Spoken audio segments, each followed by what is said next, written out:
Dear listeners, if you feel lost with English, its grammar or vocabulary, I'm here to help you.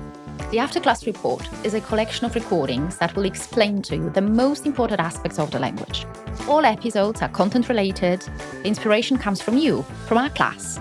With the Afterclass Report, you will get answers to all the questions you want to ask.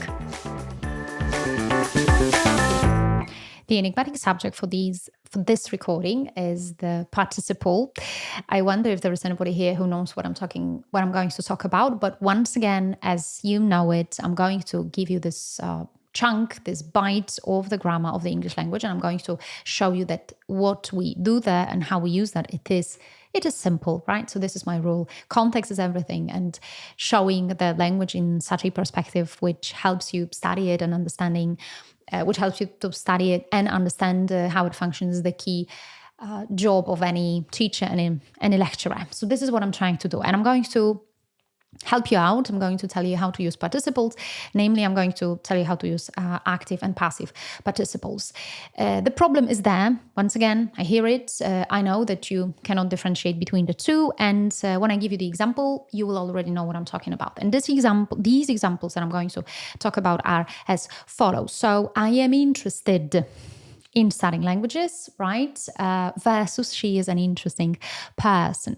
And the expression interested and interesting is very often confused. So you don't know which to use and how to use that, which one to use and how to use that, whether it should be the ed ending to the word or ing ending to the word. Let me come back to the basics. Once again, the participle, the active participle is interesting and the passive participle is interested. And the rule is very, very simple. So it goes like that if you are referring to yourself, and if you are referring to how you feel, and if you are referring to the feeling that comes back to you, you would use the passive participle, right? So we would say, I am interested in doing something. So this is me. This is what I feel. But if you want to present your opinion, you would go for ing, right? So that's why we say that this person, this girl, this film, this book is very interesting. And that's it, actually, right? This understanding where the feeling comes from. So what you feel is the passive participle. Your opinion is the active participle. Here comes, of course, this question, and I'm sure there are people who would like to ask me this question straight away, and they would like to know, hey, but aren't I supposed to say, or am I not supposed to say it, that you want to say, like, I am interesting? Of course. You can say, right? You can talk about yourself and you can say, I am interesting. But I don't think it's a very natural thing to say things. We would rather present this opinion and talk about other people. But yes, of course, you can present an opinion about yourself. But on the whole, right, as regards the very basic idea, what we say is we want to talk about we want to present these opinions. We want to share these opinions about other people. And that's why we talk about an interesting book, and we talk about an interesting film, an interesting person, an interesting meeting. A couple of other examples where you can see there's diversion between the passive and active participle is, for instance, with the word bored and boring. And here, again, it is very easy to make a mistake.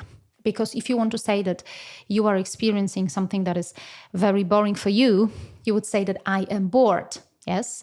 And if you are presenting this opinion, you will say that the lecture is boring, that the book is boring, that the film is boring. I hear it often that people say, I am boring. Well, it is possible from the grammar perspective to make a sentence like that, but I don't think this is exactly what you mean and this is what you want to say, right? So you would say, I am bored. This is your feeling, the feeling that comes back to you, and the opinion is that the film was boring. Stephen is fascinated by or fascinated with marine life, for instance. So for him, marine life is fascinating.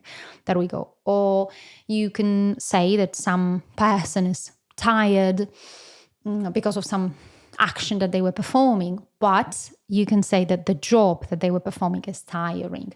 So the rule is there, right? The rule is quite simple, I believe. And I would like to ask you, and I would like you to remember that it is not connected with tenses, right? I believe, I have this opinion that many people make a mistake here because they somehow want to refer it to the continuous tense or they want to refer it to the past tense. It is not a tense in here, right? It is the participle. Of course, we use participles to build tenses. Of course, this is how it works. But in here, we are talking just about pure participles to describe feelings, to describe some conditions. And once again, just for you to sum up and just for you to remember, if you present the feeling, and of course the feeling comes back to you, but it can come back also to any other person. So you say, I am bored, and she is interested, and they are confused, right? So it goes to all persons, but still, when you talk about these other people, not yourself, you will still talk about their feelings, how they feel about that. And simultaneously, on the other hand, when you want to present opinions about a given thing, you would make it with ing. So the situation or his statement was confusing. The film was engrossing, right? The action that they performed was boring because we were just sitting in one room doing nothing. A simple rule, a golden rule. I do believe that I helped you out, and I do believe that after listening to this little recording, you will stop making these mistakes. If you enjoy what you have listened to, please like the episode. You are invited to listen to my other podcast called World of English, in which I'm telling different stories so that you can relax and learn the language.